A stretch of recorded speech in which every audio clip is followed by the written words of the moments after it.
menyampaikan aspirasi masyarakat kan, kita melalui dari mahasiswa. Kalau misalnya teman-teman tidak bisa menggunakannya itu ya sangat disayangkan. Karena memang di perkuliahan itu yang kalian dapatkan cuma 20% ilmu. Justru yang banyak ilmu itu di organisasi maupun di luar gitu katanya.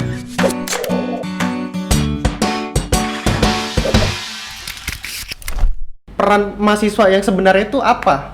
Mereka hanya tahu mahasiswa itu perannya itu ya belajar, pendidikan. Sedangkan dasarnya itu Tridharma Perguruan Tinggi kan itu adalah pendidikan ya kan. Terus penelitian, pengajaran sama pengabdian.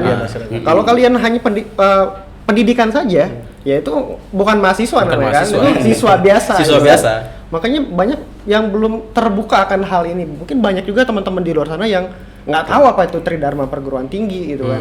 Nah, pendapat kalian nih sebagai teman-teman yang aktif mensuarakan hal-hal seperti ini gimana nih? Kalau sudah menyandang status mahasiswa itu sudah tahu segalanya karena mahasiswa. Mahasiswa itu bukan berarti maha besar, ya kan? Siswa itu bukan, siswa adalah pelajar gitu kan. Kalau mahasiswa, kaum adalah kaum terpelajar. Jadi kalau misalkan mahasiswa tidak tahu dengan moto Tridharma Perguruan Tinggi, nah itu sudah bahaya karena memang objek kita atau subjek kita itu bukan hanya diri kita, tapi masyarakat yang paling luas. Karena memang di bangku perkuliahan maupun nanti setelah tamat dari kuliah, objek dan subjek itu adalah masyarakat. Sangat disayangkan misalkan kalau mahasiswa hari ini masih pragmatis, masih hedonis gitu, hanya memikirkan dirinya sendiri, apatis segala macam. Padahal kalau sudah menyandung status mahasiswa itu bukan hanya sekedar gelar yang akan diterimanya, tapi juga tantangan kedepannya itu ketika seorang sudah menyandang mahasiswa itu jauh lebih besar, karena ada harapan di situ, ada harapan masyarakat di tangan mereka gitu loh. Karena kan mahasiswa itu sebagai jembatannya hubungan antara masyarakat dengan penguasa, kira-kira seperti itu. Ini calon wali kota. Amin. Jadi kalian nih sebagai teman-teman yang aktif di organisasi dan sekarang juga sebagai pengurus cabang ya, sulit nggak sih merekrut teman-teman mahasiswa untuk menjadi anggota untuk yuk kita berorganisasi, yuk kita bergerak bersama-sama? Sulit nggak sih di zaman sekarang? Menurut saya sih nggak terlalu sulit ya, karena memang kawan-kawan itu rata-rata memang agak apatis terkait dengan gerakan gitu kan. Apalagi kamu bilang apatis ya? Ya apalagi di Batam, mohon maaf ya. Tolong perhatikan mahasiswa di Batam. Kalian apatis. Ini gila lo ngomong lo.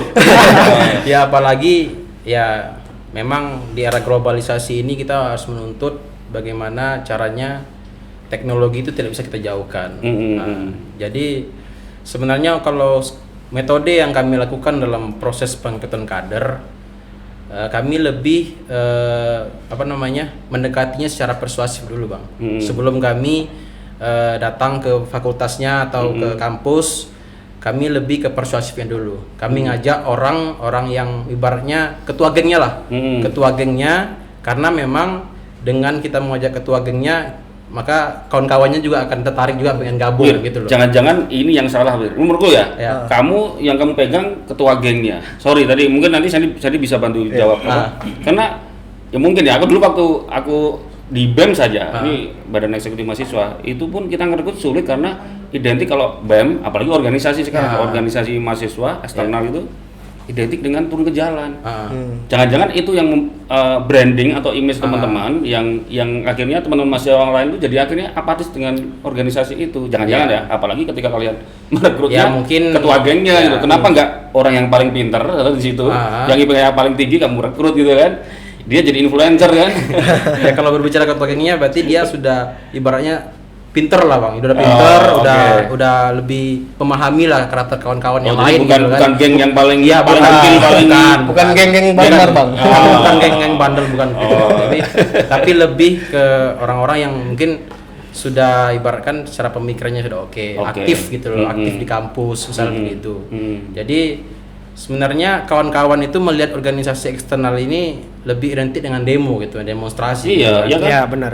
Kalian merasa itu ya, benar ya. Sampai hari ini masih itu. Padahal sebenarnya bukan hanya itu, Bang. Program-program dari kawan-kawan organisasi salah satunya di PMI. Banyak hal yang bisa kita dapatkan di PMI ini karena memang program-program di PMI itu melatih public speaking gitu. Jadi ketika kawan-kawan yang mungkin bukan jurusan teknik misalkan atau belajar desain gitu kan. Karena memang ada kawan-kawan di PMI yang bisa desain. Nah, jadi bisa juga ikut belajar di sini gitu loh. Jadi bukan hanya sekedar demo gitu loh. Nah, demo itu harus punya tahapan-tahapan juga Bang, jangan ngasal demo aja gitu loh. Nah, karena memang demonstrasi itu ya tahapan yang pertama itu adalah diskusi, konsolidasi, baru aksi gitu. Jadi bukan hanya sekedar langsung demo gitu. Jadi mungkin kawan-kawan karena belum tergabung di organisasi, mohon maaf, mungkin kawan-kawan belum paham di situ gitu loh. Iya. Kalau GMKI kan Gerakan Mahasiswa Kristen Indonesia. Atau jangan-jangan image-nya orang-orang yang rajin ke gereja itu ya. Gimana San?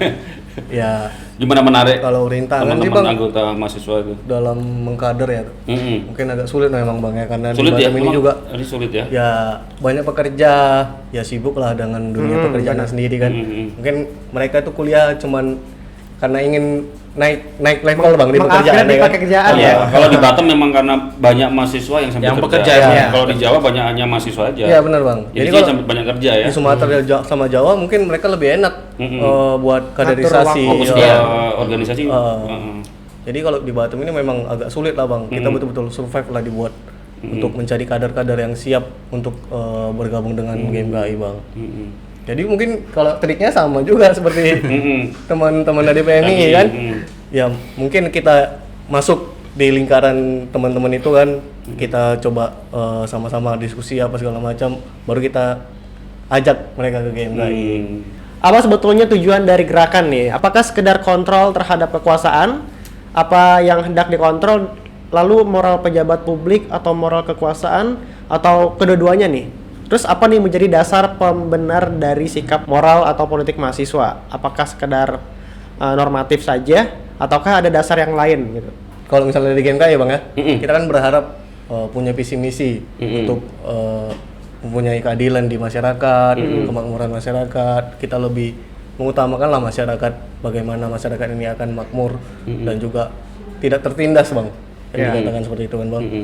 Jadi kalau gerakan itu ya pastinya hal-hal yang menjadi yang negatif kita ubah menjadi positif. Seperti kita mempertanyakan kebijakan dari pemerintah daerah maupun pusat, kita kasihlah masukan ke pejabat tersebut.